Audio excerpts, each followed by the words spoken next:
عیسی علیه السلام طالبانو بیا علماوی چې دنیا کې دلته چې 33 کاله عمر 33 کاله عمر اوس اسمان ته ختلی ده نو چې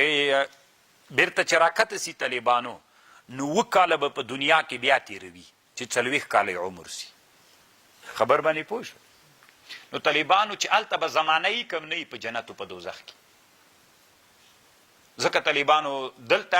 هغه مغه 33 کلان ده مغه 33 کلان ده بیرته راکته کېږي 33 کلان ده 9 کاله به تیري 40 کلان ده نو دې نه معلومیږي هلته زمانه نشته طالبانو ځکه که وایي باید غټ سوی وای کنه نه د غټ سوی طالبان هم خپل حال باندې د 33 کلن 33 کلن به راکته کېږي تاسې په خبر پوهېږئ نو عیسی علیه السلام چې راکته سي نو صلیب به ماتوي خنزیر به وزني او الله عز وجل به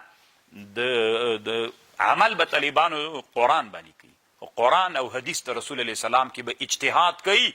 ځان ته به د اجتهاد نه وروسته خپل مذهب جوړوي طالبانو په هغه باندې به عمل کوي من یقول منا انه حنفی وبعض الشوافع یقول شافعی طالبانو سخته غلطه خبر ده دروغ ده طالبانو نبی ده اولو العزم نبی ده قرآن له قیسو نه ډک ده نو دا څومره لوی منقبت د طالبانو چې تاسې دایم اوس مقلد کوئ الله دې تاسې په حال باندې رحم وکړي طالبانو مجتهد مطلق د طالبانو وَإِن مِّنْ أَهْلِ الْكِتَابِ إِلَّا لِيُؤْمِنَنَّ بِهِ قَبْلَ مَوْتِهِ وَيَوْمَ الْقِيَامَةِ يَكُونَ عَلَيْهِمْ شَهِيدًا تاسو طالبانو د هغه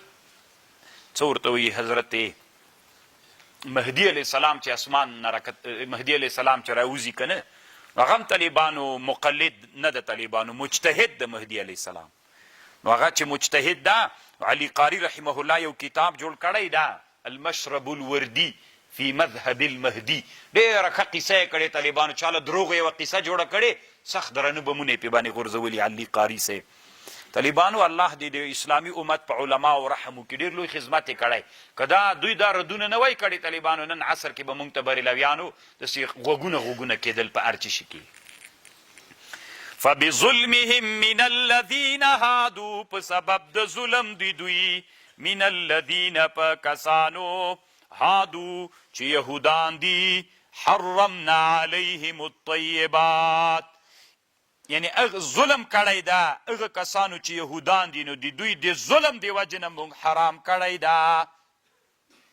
په دوی باندې طیبات هغه طیبات احل لهم وبصدهم عن سبیل الله کثیر واخذهم الربا او په سبب د اخیستلو د دوی سود وقد نهوا عن دوی ترې منع سوي واکلهم اموال الناس بالباطل واعتدنا للكافرين منهم عذابا أليما ولكن الراسخون في العلم منهم لكن راسخان په علم کې لدوین والمؤمنون يؤمنون والمؤمنون مؤمنان چې ایمان لري بما انزل إليك وما انزل من قبلك والمقیمین الصلاة هغه چې قایمونکي د مانځه دي والمؤتون الزکات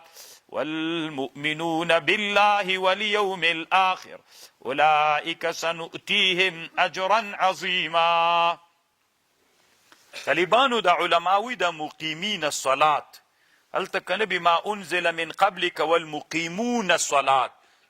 هلته خو طالبانو مرفوع پکارو والمقیمون الصلاة ځکه والمؤتون الزکات ده والمقیمین الصلاة نو طالبانو دلته یوه خبره د عایشې رضی الله عنها او د عثمان صاحب نه مشهوره ده عثمان رضی الله عنه وایي چې ما تاسې ته بعضې قرآن داسې پرېښوده چې هغه بیا د تاسې ژبې جوړوي چې کله چې په ژبو باندې وایئ اصلاح بیا په ژبو باندې راځي په لیکلو کې ذاتي نه اصلاح کېږي هغه تاسې به یې په ژبو جوړوئ خو دا خبر طالبانو علامه شهاب الدین الوسی رحمه الله رد کړي دا کومه خبر چې د عثمان رضی الله عنه نه نقل ده وی دا امام سخاوي رحمه الله لیکلی چې دا دروغ ده روح المانی رد کړي ده او امام فخر الدین الرازی رحمه الله هم رد کړي ده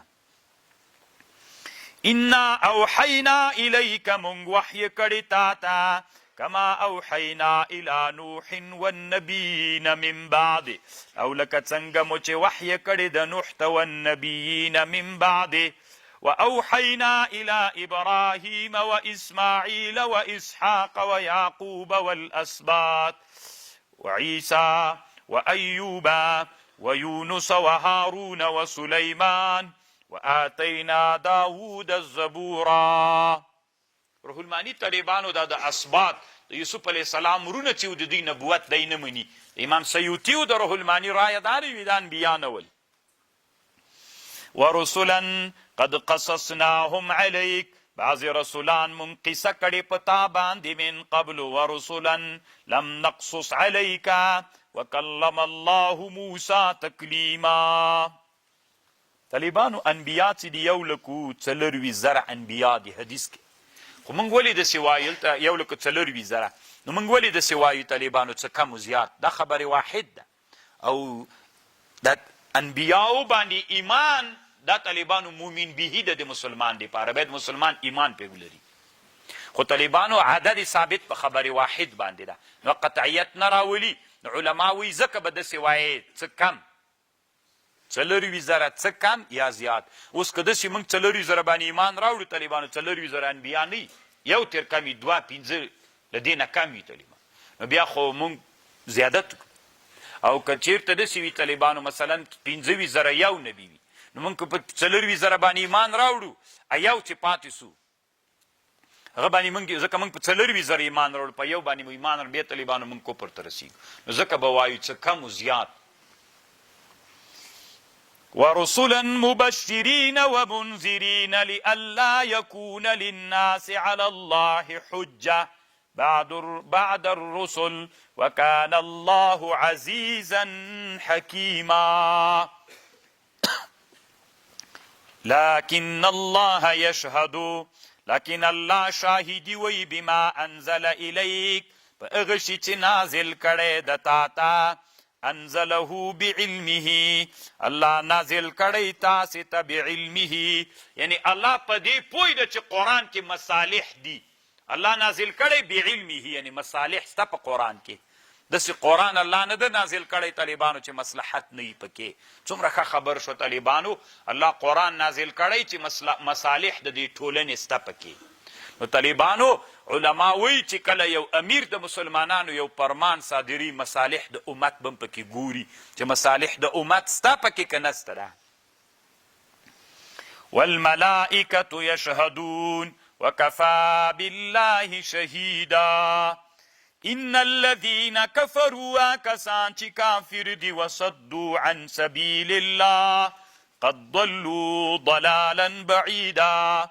ان الذين كفروا اغا کسان چې کافر دي وظلموا ظلم کوي لم يكن الله ليغفر لهم ند الله بخنه کوونکی دوی دی پارا ولا ليهديهم طريقا الا طريق جهنم خالدين فيها ابدا وكان ذلك على الله يسيرا. یا ایها الناس قد جاءكم الرسول راغی تاسې ته رسول بالحق من ربكم فآمنوا خيرا لكم وإن تكفروا فإن لله ما في السماوات والأرض